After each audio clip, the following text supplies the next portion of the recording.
On the courts at Phelps Park Rec Center in South Minneapolis, school is in session. That's a good one, all right? Stop playing, y'all. Come on, let's get focused, okay? Ready, defensive stance. A group of third-grade boys learning valuable lessons about basketball and life. Okay, you gotta hold him accountable for his actions, all right? This is Sean Williams. Arms up. He first noticed this group a few months ago at the Best Academy in Minneapolis, where he's a teaching assistant. Every question isn't gonna be easy. Sometimes you may need to brush up on your skills. He took the time to see their potential. And you see how it went, right? And then took him under his wing. As you've seen these group of boys in the classroom, I just said, they got a lot of energy, they're fun to be around. But he also noticed the boys didn't have an outlet for all that energy. No structured athletics or after-school programs. So Williams brought the boys here to the nearby Phelps Park Rec Center. The classmates became teammates.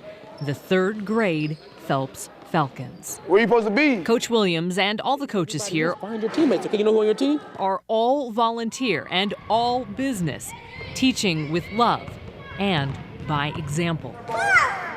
Hey, come here. Hey, you better cut that out now, okay?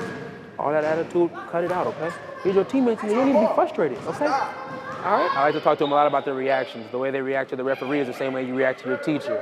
Same way you respect your coach, the same way you should respect your teacher. Along those lines, Williams also wanted to instill a sense of pride in schoolwork. Good work, keep working. He started a mandatory after-school study hall, teaching these boys they are students first, athletes second. I just decided to just keep them right after school. So I'm with them all throughout the day from 7:45 all the way to 3:40. And then I'm going right in there 3:41 for basketball practice. You gotta drop your decimals down, dude. And in just the last few months, something incredible has happened. Every one of these boys made the honor roll this past semester. Oh yeah, and their basketball team went undefeated. They're already growing up and maturing, within months. I can't wait to see what they're gonna be when they're 17, 16, you know? Once kids start in our program, it's amazing. It just becomes like a family. Pastor Jim Halber is president of the Phelps Activities Council, the nonprofit that supports dozens of Phelps Falcon teams like the third-grade boys and these sixth-grade girls. The council runs a year-round athletic program out of the Phelps Park Rec Center. It includes sports like football, track, and baseball.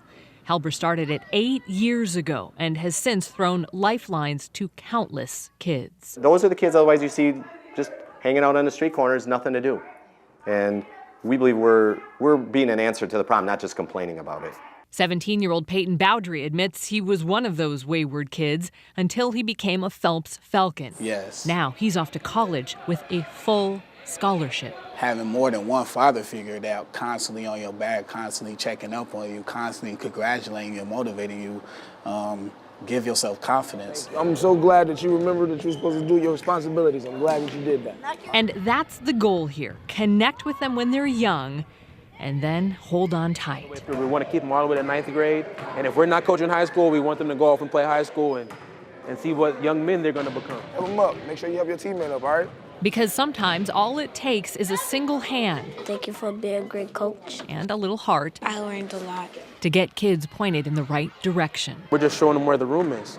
They got to open the door themselves. We're just trying to show them what the skills that they have, and it's all inside of them. They just got to bring it out. Amy Hockert, Fox 9.